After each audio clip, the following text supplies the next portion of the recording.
வணக்கம் மக்களே! இந்த வீடியோல நம்ம குளோபல் அப்டேட்ஸ பத்தி டிஸ்கஸ் பண்ண போறோம். சில பங்குகள் பற்றியான விவரங்கள நான் எடுத்துட்டு வந்திருக்கேன். ஸோ டிஸ்கஸ் பண்ணுவோம். ஸோ என்னடா இது இந்த இடத்துல டிஸ்கஸ் பண்றானே! அப்படிங்கிற ஒரு கேள்வி இருக்கலாம். பட் நம்ம ரீட்டெயில் ஆப்ஷன் குளோபல்ல தொடர்ந்து கிட்டத்தட்ட 2 வருடமா வந்து போஸ்ட் போட்டுட்டு இருக்கோம். பட் பெரிய அளவுக்கான ஒரு வரவேற்பு இல்ல. ஸோ இத பற்றியெல்லாம் ஆல்ரெடி நம்ம அங்கேயே டிஸ்கஸ் பண்ணியிருக்கோம். ஸோ அதனால மேற்கொண்டு அந்த சேனல்ல ஆக்டிவா நான் இருக்க போறதில்ல. ஸோ முக்கியமான சில விஷயங்கள நம்ம மெம்பர்ஷிப்ல டிஸ்கஸ் பண்ண போறோம். அண்ட் ரெகுலரா நம்ம இதுக்கு முன்னாடி பார்த்த, டிஸ்கஸ் பண்ண பங்குகள் பற்றி தொடர்ந்து வரக்கூடிய நிகழ்வுகள் எல்லாம் நம்ம இங்கேயே வந்து அப்பப்போ வந்து டிஸ்கஸ் பண்ணிடலாம். இந்த மாதிரி ஸோ ஒரு நைட்டு வீடியோவில் வந்து நம்ம போஸ்ட் பண்ணிடலாம். ஓகே, ஸோ இப்போ நம்ம வந்து டீட்டெயில்டாக வந்து பார்க்க ஆரம்பிப்போம். இதை பற்றியெல்லாம் பேச போகிறோன்ட்டு. ஸோ ஃபஸ்ட்டு வந்து அமெரிக்கா மார்க்கெட் பார்க்கும்போது இன்றைக்கி டெய்லியில் நாஸ்டாக் கிட்டத்தட்ட 1% வரைக்கான ஒரு ஏற்றத்தை வந்து டெலிவர் பண்ணியிருக்கு. ஸோ நல்ல பர்ஃபார்மன்ஸை தான் வந்து போஸ்ட் பண்ணிகிட்டு இருக்கு. ஆனால் சில பங்குகள், குறிப்பாக இந்த ஐடி செக்டர் பங்குகள் பார்த்திங்கன்னா அங்கே ஒரு சரிவை வந்து சந்திச்சிருக்கு. இந்தியா காக்னிசென்ட், அடுத்தது அசஞ்சர், சேல்ஸ் ஃபோர்ஸ், இதெல்லாம் அது போக இன்ஃபோசிஸ் ஐடிஆர், விப்ரோ ஐடிஆர்லாம் 3-7% வரைக்கான ஒரு இறக்கத்தை கொடுத்துருந்தது. ஆனால் இப்போது அதெல்லாம் பார்க்கும்போது கொஞ்சம் ரெக்கவரை போஸ்ட் பண்ண ஆரம்பிச்சிருச்சு. ஸோ சொல்லப்போனால் விப்ரோ ஐடிஆரெல்லாம் பாசிட்டிவ்க்கே வந்துருச்சுன்னு நான் நினைக்கிறேன். நான் அப்ளை பார்க்கும்போதே பாசிட்டிவில் தான் ட்ரேட் ஆகிட்டு இருந்தது. ஸோ மற்ற நிறுவனங்கள், ஸோ இப்போ நம்ம வந்து அசஞ்சர் எடுத்துக்கலாம். அதெல்லாம் வெறும் 1% வரைக்கான ஒரு இறக்கத்தை தான் கொடுத்துருக்கு. ஸோ ஒரு நல்ல செல் ஆஃப் வந்து இருந்தது இந்த ஐடி நிறுவனத்தில். பட் ஐடி நிறுவனங்கள் அனைத்தும் பார்த்திங்கன்னா ரெக்கவரை போஸ்ட் பண்ணிருச்சு. சரி, இந்த ஐடி நிறுவனங்களோட இந்த புவரான பர்ஃபார்மன்ஸுக்கான ரீசன் என்னன்னு பார்த்தா ஐபிஎம்மோட ரிசல்ட்டை தான் வந்திருக்கு. ஸோ ஐபிஎம் பார்த்திங்கன்னா அவங்களுடைய ப்ரிலிமினரி ரிப்போர்ட்டை வந்து கொடுத்துருக்காங்க.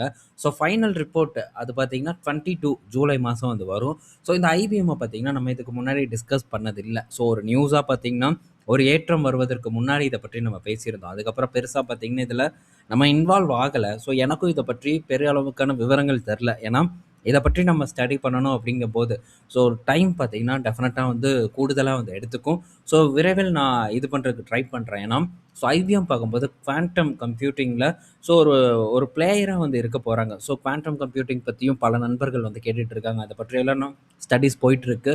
ஸோ விரைவில் அதை பற்றி நம்ம டீட்டெயில்டாக வந்து தொடர்ந்து டிஸ்கஸ் பண்ண ட்ரை பண்ணுவோம். எப்படி இதுக்கு முன்னாடி ஸோ இந்த சிப் கம்பெனிஸை பற்றி நம்ம தொடர்ந்து வந்து பேசணும். இன்னும் பல நிறுவனங்கள், ஸோ பல செக்டாரில் இருக்கக்கூடிய நிறுவனங்களை தொடர்ந்து பார்த்திங்கன்னா நம்ம பேசியிருப்போம். ஸோ நல்ல சான்ஸ் ஏற்படும் போது அதை பற்றி நம்ம விவரமாக வந்து விவரிக்கும் போது ஸோ அவங்களுடைய பிஸ்னஸ், அதுக்கப்புறம் மற்ற டெக்னாலஜியான விஷயங்கள் எல்லாம் நம்ம நண்பர்களுக்கு புரிஞ்சிருக்கும். ஸோ இதுக்கு முன்னாடி பார்த்தவங்களுக்கு தெரிஞ்சிருக்கும்.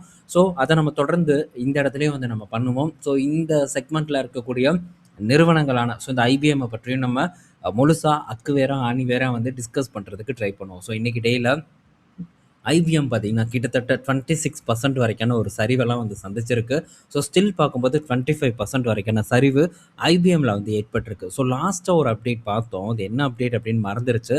ஸோ இந்த ட்ரம்ப் ரிலேட்டடான ஒரு அப்டேட் தான். திடீர்னு பார்த்திங்கன்னா பங்கு நல்ல ஏற்றத்தை கொடுக்க ஆரம்பிச்சது. கிட்டத்தட்ட ஒரு $120 வரைக்கான ஒரு ஏற்றம் வந்து ஐபிஎம்மில் ஏற்பட்டது. 50% வரைக்கான ஒரு ஏற்றம் இருந்தது. பட் இப்போது எங்கே ஆரம்பிச்சதோ அதே இடத்துக்கு வந்து நின்றுருக்கு.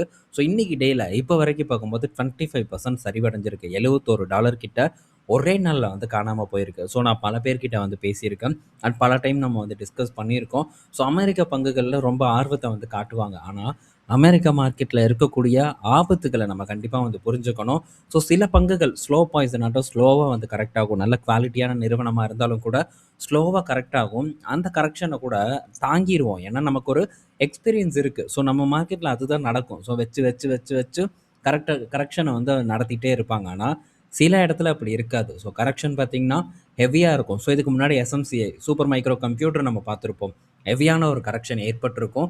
ஸோ இந்த மாதிரி ஒரே நாளில் பார்த்திங்கன்னா கிட்டத்தட்ட 50%, 60% பார்க்கும்போது இறக்கத்தை சந்திப்பதற்கான வாய்ப்புகள் நிறையா இருக்குது அமெரிக்கா மார்க்கெட்டை பொறுத்த வரைக்கும். அதனால் ஸோ அதே மாதிரி நல்ல குவாலிட்டியான பங்குனா பெருசாக நமக்கு ஆபத்து வராது அப்படின்னு கூட நீங்கள் நினைக்கலாம். பட் அதெல்லாம் அங்கே இல்லை. ஸோ சேஃப்டி ரொம்பவே வந்து கம்மி. ஸோ அந்த ஒரு ப்ரெஷரை வந்து நம்ம தெரிஞ்சுக்கணும். அண்டு அதுக்கான ஒரு ப்ரிப்ரேஷனை நம்ம பண்ணிக்கணும். ஸோ அதெல்லாம் பண்ணாமல் நம்ம அமெரிக்கா மார்க்கெட் பக்கம் கால் எடுத்து வைப்பது ரொம்பவே ஆபத்தானது அப்படிங்கிறத புரிஞ்சுக்கிறதுக்கான ஒரு சிறந்த உதாரணமாக இந்த ஐபிஎம்மோட இன்றைய டவுன்ஃபால் வந்து இருக்குது. ஸோ நல்ல சரிவு, இதை பற்றி நம்ம டிஸ்கஸ் பண்ணுவோம். ஸோ இந்த சரிவுக்கான ரீசன் என்ன அப்படின்னு பார்த்தா அனலிஸ்ட் எஸ்டிமேட் பண்ணதை விட இவங்களுடைய ரெவன்யூ வந்து குறைஞ்சிருக்கு. ஸோ இது ஒரு பெரிய ஒரு காரணமாக இருக்குது. பட் இயர் ஆன் இயர் கூட கம்பேர் பண்ணும்போது ஒரு 1% இன்க்ரீஸ் ஆகிருக்கு. ஸோ அனலிஸ்ட் எஸ்டிமேஷனை விட கிட்டத்தட்ட ஒரு $700 மில்லியன் கிட்ட பார்த்திங்கன்னா ஒரு ஒரு டிஃப்ரெண்ட் இருக்குது. ஸோ இதன் காரணமாக போட்டு இன்னைக்கு டேயில் அடித்து நிமித்தியிருக்காங்க. ஸோ இன்ஃப்ராஸ்ட்ரக்சர் செக்மெண்ட் பார்க்கும்போது 7% வந்து டிக்ளைன் ஆயிருக்கு. ஸோ அண்ட் அதே டைமில் சாஃப்ட்வேர் செக்மெண்ட் பார்க்கும்போது 5% வரைக்கும் ஒரு ஏற்றத்தை வந்து கொடுத்துருக்கு, ஒரு வளர்ச்சியை வந்து சந்திச்சிருக்கு. ஸோ இந்த ஐபிஎம்மை நம்ம விரைவில் வந்து படிக்கிறதுக்கு ஆரம்பிப்போம். ஸோ ஐபிஎம் இன்னைக்கு நல்லா இறங்கியிருக்கே, ஸோ இன்னைக்கு நம்ம வந்து களம் இறங்கிடலாமா அப்படிங்கிற கேள்வியெல்லாம் வந்து இருக்கலாம். ஸோ இறக்கத்தை மட்டும் பார்த்து முதலீடு பண்ணுற ஒரு முதலீடு சிறந்த முதலீடாக அமையாது. மேபி நாளைக்கு அடுத்த ஒரு டவுன்ஃபால் வந்ததுன்னா என்ன பண்ணுறது அப்படின்ட்டு நமக்கு தெரியாமல் போயிடும். ஸோ இதை வாங்கலாமா இல்லை வேண்டாமா, வித்தரலாமா அப்படிங்கிற ஒரு பல சந்தேகங்கள், குழப்பங்கள் நம்ம மனசில் ஏற்படும். ஸோ அப்போ நம்ம தவறான முடிவு எடுப்பதற்கான வாய்ப்பு இருக்குது. இதே நம்ம அந்த நிறுவனத்தை பற்றியான ஒரு புரிதலை வளர்த்துக்கிட்டு அதுக்கப்புறமா நம்ம முதலீடு பண்ணும்போது ஸோ ஒரு நல்ல புரிதல் இருக்கும். மேபி டவுன்ஃபால் இதுக்கப்புறம் ஒரு 50% இறங்கினாலும் கூட நமக்கு ஒரு புரிதல் இருக்கும். அந்த புரிதலோட நம்ம தொடர்ந்து வந்து பயணம் பண்ணுவோம். தொடர்ந்து அக்யூமுலேட் பண்ணுறதுக்கான ஒரு தைரியம் இருக்கும்.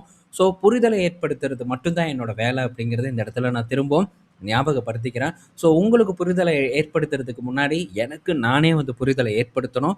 ஸோ அதுக்கு சில விஷயங்களை நான் பண்ணணும். என்னோட டைமை ஸ்பெண்ட் பண்ணி உழைப்பை போட்டு ஸோ இதில் இருக்கக்கூடிய விஷயங்களை முடிஞ்ச அளவுக்கு உள்வாங்கிட்டு, மேபி உள்வாங்கலைன்னா என்னால் இதை பற்றி நான் டிஸ்கஸ் பண்ண முடியாது. ஸோ உள்வாங்கிட்டு இந்த பிஸ்னஸை பற்றி நம்ம விரிவாக வரக்கூடிய நாட்களில் டிஸ்கஸ் பண்ணுவோம். ஸோ இன்றைக்கி 25% இறங்கிருச்சு. நாளைக்கு ஏதோ ஒரு ஏற்றம் வரலாம், மேபி வரலாம். ஸோ அந்த ஒரு கணக்கில் நம்ம முதலீடு பண்ணணும்னா அது முதலீடாகவே வந்து இருக்காது. ஸோ அது ரொம்ப ஆபத்தான ஒன்று. என்றைக்குனாலும் நம்மளை பதம் பார்த்துரும். அதனால் நம்ம ரொம்ப வந்து கேர்ஃபுல்லாக இருப்போம். ஸோ இந்த ஐபிஎம் டவுன்ஃபால் பார்த்திங்கன்னா நமக்கு ஒரு புது படிப்பினை ஏற்படுத்தி கொடுக்க போகுது. ஸோ இங்கேருந்து நம்ம தொடர்ந்து வந்து படிக்க ஆரம்பிப்போம். ஸோ இதை பற்றி நம்ம தொடர்ந்து பேசுவோம், புரிதலை ஏற்படுத்துவோம். அதுக்கப்புறம் இதில் ஒரு நல்ல முடிவை நம்ம எடுக்கிறதுக்கு ட்ரை பண்ணலாம். ஓகே. ஸோ நெக்ஸ்ட்டு பார்த்திங்கன்னா, ஸோ இப்போது பயோஜன் அந்த நிறுவனம் அண்ட் ஈசாய் அப்படிங்கிற ஒரு நிறுவனம், ஸோ 2 பேரோட அந்த அல்சைமர் ட்ரக்குக்கு பார்த்திங்கன்னா இப்போது யுஎஸ் எஃப்டிஏ வந்து அப்ரூவல் கொடுத்துருக்காங்க. ஸோ இந்த ட்ரக் பார்த்திங்கன்னா அடுத்த மாதம் பார்த்திங்கன்னா அவைலபிளாக வரும் அப்படின்ட்டு ஒரு தகவல் வந்து நமக்கு கிடச்சிருக்கு. ஸோ இந்த அல்சைமர் ட்ரீட்மெண்ட்டுக்கான மார்க்கெட் பார்க்கும்போது அமெரிக்காவில் பெரிய அளவுக்கு இருக்குது. கிட்டத்தட்ட வருடத்துக்கு ஒரு $3.6 பில்லியன் அளவுக்கான விற்பனை வந்து இந்த அல்சைமர் மருந்துகளில் வந்து ஏற்பட்டுருக்கு.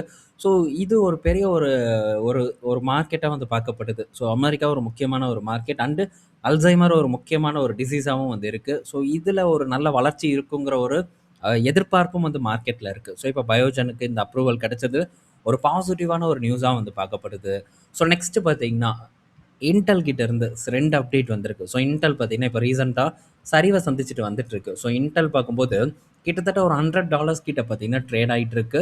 ஸோ ரீசன் பார்த்தீங்கன்னா ஏஐ கரெக்ஷன் தான். ஸோ சிப் ஸ்டாக்ஸ் எப்படி இறங்கிட்டு இருக்குங்கிறத நம்ம பார்த்துருப்போம். அண்ட் மெமரி சிப் ஸ்டாக் இது எல்லாமே பார்த்தீங்கன்னா சரிவை தான் வந்து சந்திச்சுட்டு இருக்கு. இன்றைக்கி டேயில் இப்போ வரைக்கும் ஒரு 4% ஏறினாலும் கூட ஸோ இங்கே ப்ரெஷர் இருக்குது அப்படிங்கிறத நம்ம புரிஞ்சுக்கணும். ஸோ இப்போ வந்து இன்டெல் நான் எக்ஸிட் பண்ணுவேனா அப்படின்னு கேட்டால் டெஃபினட்டாக வந்து பண்ண மாட்டேன். ஸோ இன்டெல் இப்போ என்ன பண்ணுறாங்கிறத நான் உங்கள் கூட ஷேர் பண்ணுறேன். ஸோ ஒரு $5.7 பில்லியன் பார்த்தீங்கன்னா அயர்லாண்டில் இன்வெஸ்ட்மெண்ட் பண்ணுறாங்க. எதுக்கு? ஸோ அந்த ஃபவுண்ட்ரியை வந்து மேம்படுத்துறதுக்கு, ஸோ ஃபவுண்ட்ரி கெப்பாசிட்டியை உயர்த்துவதற்கு இந்த முதலீடு நடக்குது. ஸோ இன்டெல் ஆரம்ப கட்ட முதலீடுலேருந்து இப்போ வரைக்கும் கணக்கு பண்ணால் கிட்டத்தட்ட $30 பில்லியன் பார்த்தீங்கன்னா அயர்லாண்டில் முதலீடு பண்ணியிருக்காங்க. ஸோ 2 ஃபேப் பார்த்தீங்கன்னா அவங்களுக்கு இருக்குது. ஒன்று வந்து ஒரு 14 நானோமீட்டர் சிப்பை மேக் பண்ணுற ஒரு ஃபேப் இருக்குது. அண்ட் இன்னொன்று பார்க்கும்போது சர்வர் சிப்பை வந்து மேனுஃபேக்சர் பண்ணக்கூடிய ஒரு ஃபேப் இருக்குது. ஸோ அது 34 ஃபேப் 34 நான் நினைக்கிறேன். ஸோ Xeon 6 அந்த சர்வர் பார்த்திங்கன்னா அங்கே மேனுஃபேக்சர் பண்ணப்படுது. 3 நானோமீட்டர் சிப்பில் அங்கே வந்து பண்ணப்படுது. ஸோ இதுதான் இங்கே அயர்லாண்டில் நடந்துகிட்ருக்கு. ஸோ இந்த ஃபவுண்ட்ரியோட தேவை பார்த்திங்கன்னா நாளுக்கு நாள் அதிகமாகிட்டே போகுது. அதில் தவிர்க்க முடியாத ஒரு நிறுவனமாக இன்டெலும் வந்து இருக்குது. ஸோ ஓன் சிப்பும் இருக்குது அண்டு கான்ட்ராக்ட் மேனுஃபேக்சரிங்கும் வந்து பண்ணுறாங்க. ஸோ இது ரொம்பவே முக்கியமான ஒரு விஷயமா நான் பார்க்குறேன். ஸோ சில கம்பெனிஸ் வந்து இந்த சிப் பிஸ்னஸில் பெரிய அளவுக்கான ஒரு காம்படிஷனை வந்து ஃபேஸ் பண்ணாலும் கூட ஸோ ஃபவுண்ட்ரி பிஸ்னஸ் பார்த்திங்கன்னா பெரிய அளவுக்கு கை கொடுக்கும் நான் நினைக்கிறேன். அதே நேரத்தில் சிப் பிஸ்னஸ்லேயும் பார்த்திங்கன்னா இவங்க ஒரு முக்கிய போட்டியாளராக வந்து இருப்பாங்க. ஸோ 2 சைடும் பார்த்திங்கன்னா நிறுவனத்துக்கு ஒரு நல்ல வாய்ப்பு இருக்கிறத நான் ஃபீல் பண்ணுறேன். டிஎஸ்எம்சியோட ரிசல்ட் வந்தது அருமையான ஒரு பர்ஃபார்மன்ஸை கொடுத்துருக்காங்க. ஸோ டிஎஸ்எம்சினால் வரக்கூடிய இன்ஃப்ளோவை வந்து அவங்களால மேனேஜ் பண்ணவே முடியல. ஸோ அதனால் அவங்க யுஎம்சி போன்ற மற்ற கம்பெனிஸ்க்கு பார்த்திங்கன்னா அந்த ஆர்டரை பாஸ் பண்ணிட்டு வந்துட்டு இருக்காங்க. ஸோ இவங்களோட கான்ட்ராக்டை அவங்க வந்து எடுத்து பண்ணிகிட்டு இருக்காங்க. ஸோ அதுக்கு அவங்களுக்கான ஒரு பே கிடைக்கும். ஸோ பெரிய அளவுக்கு போயிட்டுருக்கு. அண்டு இப்போ இந்த டேரிஃப் இதெல்லாம் தவிர்க்கிறதுக்கு ஆப்பிள் போன்ற பெரும் நிறுவனங்கள் இன்டெல் கூட டீல் போட்டிருக்காங்க. ஸோ இதெல்லாம் நடக்கிறதுக்கு பார்த்திங்கன்னா சீக்கிரம் வந்து நடந்துடாது. ஸோ இது நடப்பதற்கு கண்டிப்பாக வந்து காலம் எடுத்துக்கும். ஸோ பொறுமையாக தான் வரும். நான் என்ன எக்ஸ்பெக்ட் பண்ணுறேன், இந்த ஃபவுண்ட்ரியோட ரெவன்யூ எல்லாம் ஆட் ஆகுறதுக்கு அடுத்த வருடத்துலேருந்து ஆட் ஆகும் அப்படின்னு நான் நினைக்கிறேன். ஸோ இப்போ இருந்தே மேபி ப்ரொடக்ஷன் எல்லாம் ஸ்டார்ட் ஆயிருக்கலாம். பட் நமக்கு அதெல்லாம் தெரியாது. ஸோ என்னைக்கு வந்து யூஸ் பண்ற அளவுக்கு ஒரு இடத்துக்கு வருதோ, அன்னைக்கு தான் என்னைக்கு கமர்ஷியலைஸ் பண்றாங்களோ, அன்னைக்கு தான் நமக்கு செய்திய குடுப்பாங்க. ஸோ அந்த டைம்ல இவங்களுடைய வளர்ச்சி ரொம்ப அபரிமிதமா இருக்கும் அப்படிங்கிற ஒரு நம்பிக்கை எனக்கு வந்து இருக்கு. ஸோ இப்போ வரைக்கும் ஃபவுண்டரியில ரெவென்யூவே இல்ல. ஸோ இவங்களுடைய ஓன் ரெவென்யூவ தான் அங்க காட்டிட்டு இருக்காங்க பேலன்ஸ் ஷீட்ல. ஸோ ஃபியூச்சர்ல வந்து புது கிளையண்ட்ஸ் கிட்ட இருந்து வரக்கூடிய ரெவென்யூவ கண்டிப்பா இவங்க காமிப்பாங்க. ஸோ நல்ல ஒரு ஒரு குரோத் இருக்கும் அப்படிங்கிற எதிர்பார்ப்பு எனக்கு இருக்கு. பட் இதெல்லாம் என்னோட எதிர்பார்ப்பு. ஸோ இத பேஸ் பண்ணி நான் தொடர்ந்து பார்த்தீங்கன்னா, இந்த நிறுவனத்தில கன்டின்யூ பண்றதுக்கு தான் ட்ரை பண்ணுவேன். என்னதான் ஏஐ பபிள் வந்தாலும் கூட. ஸோ அடுத்தது இன்டெல் பார்த்தீங்கன்னா, இப்போ மெமரி சிப்போட ஒரு ஒரு தேவை வந்து பெரிய அளவுக்கு வந்து ஓடிட்டு இருக்கு. ஸோ மெமரி சிப் மேக்கர்ஸ் எல்லாம் இப்போ எவ்வளோ லாபம் பார்க்குறாங்க அப்படிங்கிறத பத்தி நம்ம பேசியிருப்போம். ஏன் லாஸ்ட் ஒரு வீடியோல சாம்சங் பார்த்தீங்கன்னா, என்விடியாவோட ஆப்பரேட்டிங் ப்ராஃபிட்ட பீட் பண்ணிட்டாங்க. ஸோ அந்த அளவுக்கான ஒரு வளர்ச்சி மெமரி சிப்ல வந்து இருக்கு. ஸோ இப்போ இன்டெல் பார்த்தீங்கன்னா, HBM வந்து சேலஞ்ச் பண்ண போறாங்க. ஸோ HBM4 மெமரிய அ ஒரு போட்டியாளரா எடுக்குறாங்க. ஸோ XBM அப்படிங்கிற மெமரி சிப்ப வந்து லான்ச் பண்றதுக்கான ஒரு முயற்சியில இருக்காங்க. பட் இதெல்லாம் வந்து உடனே நாளைக்கு நடந்துராது. அடுத்த வருடத்துல நடக்காது. ஸோ இப்போதைக்கு இருக்கக்கூடிய பிளான் பார்க்கும்போது, இது ஒரு நீண்ட கால திட்டம். ஸோ 2030ல இத கமர்ஷியலைஸ் பண்றதுக்கான ஒரு ஐடியா இருக்கு. பட் அதுக்கு முன்னாடி பார்த்தீங்கன்னா, ZAM மெமரி வந்து லான்ச் பண்றதுக்கான வாய்ப்பு இருக்கு. எனக்கு தெரிஞ்சு ஒரு 27 எண்ட் இல்லன்னா 28 அந்த ஒரு மிட்ல பார்த்தீங்கன்னா, அந்த ZAM வந்து அவங்க அன்வீல் பண்றதுக்கான வாய்ப்பு இருக்குன்னு நான் நெனைக்கிறேன். ஸோ ZAM பார்க்கும்போது SoftBankஓட சேர்ந்து வந்து அவங்க டெவலப் பண்ணிட்டுருக்காங்க. ஸோ அதாவது அவங்க கூட சேர்ந்து ஒர்க் பண்ணிட்டுருக்காங்க. இதே XPM பார்க்கும்போது Intel தனியா வந்து பண்ணிட்டு இருக்காங்க. ஸோ இது ஒரு முக்கியமான விஷயம். ஸோ அடுத்து ஒரு புது செக்மெண்ட் பார்த்தீங்கன்னா, இந்த நிறுவனத்தில ஆட் ஆகுறத நம்மளால பார்க்க முடியுது. ஸோ இதுதான் வளர்ச்சி. வளர்ச்சிய நோக்கி போகுது. இந்த வளர்ச்சி நாளைக்கு நடந்துராது. ஸோ மேபி ஃபர்தரா கூட டவுன்ஃபால் நடக்கலாம். இன்கேஸ் வந்து வேண்டாம்ப்பா என்னால ப்ராஃபிட் கீழ இறங்குச்சுன்னா தாங்க முடியாதுன்னு நெனச்சா, ஸோ எக்ஸிட் ஆகுறத தவிர நமக்கு வேற வழி இல்ல. இப்பவும் பார்க்கும்போது நல்ல பெர்ஃபார்மன்ஸ தான் போஸ்ட் பண்ணியிருக்கு. ஸோ முடிவு உங்க கையில இருக்கு. ஒரு நண்பர் தொடர்ந்து ஒவ்வொரு டவுன்ஃபாலையும் வந்து கேட்டுக்கிட்டே தான் இருக்காரு. ஸோ அந்த நண்பருக்காக தான் இவ்வளோ தூரம் பார்த்தீங்கன்னா, நான் மெனக்கெட்டு இந்த இடத்துல டிஸ்கஸ் பண்றேன். ஸோ பிசினஸ புரிதல் இருந்ததுன்னா, ஸோ அடுத்த ஒரு டவுன்ஃபால் மேபி இறங்குது ஒரு $30க்கு திரும்ப வருதுன்னா கூட நம்ம பயப்படாம இருக்க முடியும். என்ன பேப்பர் ப்ராஃபிட்டா போகும் அப்படிங்கிற ஒரு கவலை இருக்கலாம். பட் இதுக்கு முன்னாடி நான் ப்ராஃபிட் புக் பண்ணியிருக்கேன். ஸோ ஒரு லாபத்தையும் வந்து பார்த்துருக்கேன். அதனால எனக்கு பிரச்சனை இல்ல. நான் இதில தொடர்ந்து இருக்கலாம் அப்படிங்கிற ஒரு ஐடியால தான் நான் இன்டெல்ல வந்து பயணம் பண்றேன். ஓகே. ஸோ இது என்னுடைய ஒரு முடிவு. பட் நீங்க இருக்கக்கூடிய விஷயங்கள வச்சு ஓன் முடிவ எடுக்கணுங்கிறது என்னோட விருப்பமா இருக்கு. ஸோ நாளைக்கு நம்ம ஊர்ல இருக்கக்கூடிய ஐடி நிறுவனங்கள் சரிவடையுமோ அப்படிங்கிற ஒரு பயம் இருக்கு. பட் சரிவடையலாம். ஓப்பனிங் மேபி ஒரு செல் ஆஃப் இருக்கலாம். பட் இப்போதைக்கு இருக்கக்கூடிய ஒரு நிலைமைய பார்க்கும்போது நிறுவனங்கள் ரெக்கவர போஸ்ட் பண்ணியிருக்கு. ஸோ இதே மாரி தான் நாளைக்கு நம்ம நாட்டு ஐடி நிறுவனங்களும் பெர்ஃபார்ம் பண்றதுக்கான வாய்ப்பு இருக்குன்னு நான் வந்து எக்ஸ்பெக்ட் பண்றேன். ஸோ வெயிட் பண்ணி நம்ம பார்ப்போம். என்ன நடக்குதுன்ட்டு. மேபி நடந்தது. ஸோ திரும்ப ஒரு டிப் நடந்ததுன்னா, ஸோ லாங் டெர்ம் இன்வெஸ்டருக்கு ஒரு ஆப்பர்ச்சுனிட்டி அப்படிங்கிறத இந்த இடத்துல நான் தெரியப்படுத்திக்கிறேன். ஸோ நெறைய விஷயங்கள டீட்டெயில்டா வந்து பேசியிருப்போம். பயனுள்ளதா இருக்கும் அப்படின்னு நான் நெனைக்கிறேன். இன்னொரு வீடியோல நம்ம திரும்ப குளோபல் மார்க்கெட் அப்டேட்ட பத்தி பேசுவோம். அண்டு இத பற்றி நீங்களும் உங்க கருத்துக்கள இந்த இடத்துல தெரியப்படுத்தணும் அப்படின்னு நான் நெனைக்கிறேன். ஏன்னா, நம்ம நண்பர்களோட விருப்பத்துக்கு ஏற்ப தான் புதுசா ஒரு சேனலே அங்க ஆரம்பிச்சோம். பட் அந்த அளவுக்கு வரவேற்பு இல்லாத ஒரு காரணத்தினால, திரும்ப இப்ப நம்ம இங்கேயே வந்திருக்கோம். அண்ட் மெம்பர்ஷிப்ல பேச வேண்டிய ஒரு சூழ்நிலையும் வந்து உருவாயிருக்கு. ஸோ இங்கேயே நம்ம தொடர்ந்து இருக்க தான் போகுது. ஸோ என்ன அப்படிங்கிறத நீங்க சொன்னீங்கன்னா, நம்ம பேசுவோம். தொடர்ந்து ஒரு ஆதரவு இருந்ததுன்னா, எங்கேயும் வந்து டிஸ்கஸ் பண்றதுக்கு ட்ரை பண்ணலாம். அதர்வைஸ் வந்து இல்ல வேண்டாம் அப்படின்னா, நான் மெம்பர்ஷிப்லயே வந்து தொடர்ந்து அமெரிக்க பங்குகள பற்றியும் அப்டேட்ட வந்து அந்த இடத்துல நான் குடுத்துருவேன். ஓகே. ஸோ இப்போதைக்கு அங்க முக்கியமான சில ரிஸ்க்கான ஒரு சில விஷயங்கள தான் அந்த இடத்துல நான் டிஸ்கஸ் பண்ணிட்டு இருக்கேன். மத்தபடி ஜெனரல் அப்டேட்ஸ ஓப்பனா நம்ம எல்லாரும் டிஸ்கஸ் பண்ற மாரி தான் பண்ணிட்டுருக்கேன். ஸோ ரிஸ்க் இல்லாத விஷயங்கள. ஸோ மேபி இன்ட்ரெஸ்ட் இல்லன்னா, நம்ம இதையும் வந்து அந்த இடத்துல கொண்டு போயிரலாம். இது ஜஸ்ட் ஒரு ட்ரையலா நீங்க எடுத்துக்கலாங்கிறது என்னோட ஒரு வியூ. ஸோ உங்களுடைய வியூவ கண்டிப்பா கமெண்ட் செக்ஷன்ல நீங்க குடுக்கணும் அப்படிங்கிறத நான் இங்க கேட்டுக்கிறேன். ஸோ அடுத்த வீடியோல நம்ம மீட் பண்ணுவோம். பாய் மக்களே!